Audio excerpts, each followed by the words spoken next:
Hello everyone, this is your Sergeant speaking, and today we're here for a special little video. Today it's going to be potentially the first video in my Castle Wars series. So, this video I'm going to tell you about the basic explanation of the game and my basic ideas, and I'm really looking for your feedback and input. Um, I'm thinking about doing this um, now and putting my DBZ map on the back burner, as I feel that I could do this a lot better. But yeah, I'm really looking for your input. So, what is Castle Wars? Castle Wars is a 20v20 PvP skirmish. And you can think of it as the easiest way as a cross between the walls and, for really old time Rob fans, PML Race Wars. I'll put links to that in the description. So, there's two ways to win. Option A is kill the enemy, kill them all. So, if you can kill all 20 of the enemy team, you win. Option 2 is to break their shrine. So hypothetically this is the red wall, and that's the blue wall. In the middle of the map will be the red shrine and the blue shrine. If you're a red team member, if you can come around here, maybe you want to build some defense for arrows because people might be camping. If you can break these three enchanting tables, the lava will start flowing, and if the lava flows like that, that's game over. Each enchanting table takes 25 seconds to break by hand, so it takes a total of 75 seconds to break the shrine. Um, so the way Castle Wars works is every team member will spawn in their selective shrine. So all the blues will spawn in here. Now, between their shrine or the castle and the front wall will be supply chests, which they will be able to go and raid for supplies. So as you can see, I've got the swords one set up, so it's just swords, swords, blah, blah, blah, blah. And there's 4 different tiers. There's wood, stone, iron, and ender chest. The number in front is how many seconds it takes to destroy said block. Crafting,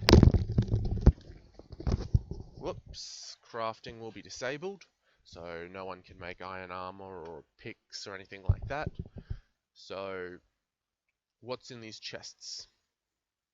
Right now we have armor, food, potions, special swords, and bows. Armor, we have 2 diamond, 8 iron, 4 gold, 4 chain. I was thinking about just making this 8 gold and 2 leather. Food, cooked potatoes, bread, apples, rotten flesh. Potions, these are all ender chests, so these will take a long time, but they can be important. You'll get 3 of each. I was possibly thinking about making it 5 of each. So yeah, and maybe it'll be 2 extended and 1 number 2, both splash of each of these. Specials will come back to later. Swords, we have 2 diamond, 8 iron, 8 gold, 2 wooden. Bows, we have 2 chests of bows. Each of these will have 10 bows in them. And then we have 2 chests of arrows. And they will have um, 10 stacks of arrows in each. So enough for everyone to have a bow and an arrow, stack of arrows. Thinking about possibly making this stone, so people can tell the difference between bows and arrows, but they'll be able to break that easily enough anyway. We then have special. We have fire resistant potions and invisibility. So the invisibility will help you get behind enemy lines, and that's really powerful if you can also get the TNT and the flint and steel. The fire resistant potions are also very powerful if the other teams start conquering these towers. We'll have 8 ender pearls. Probably make that 16 just to add team play in.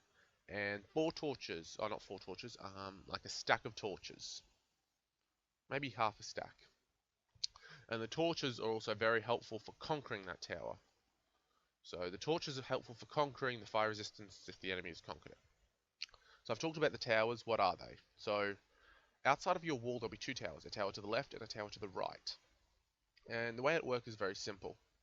These towers are basically task dungeons.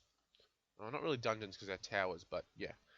These have spawners in them and also spawn mobs because that'll be the only dark place, but inside them will be OP stuff. So on the first level, if you conquer it, you get the anvils.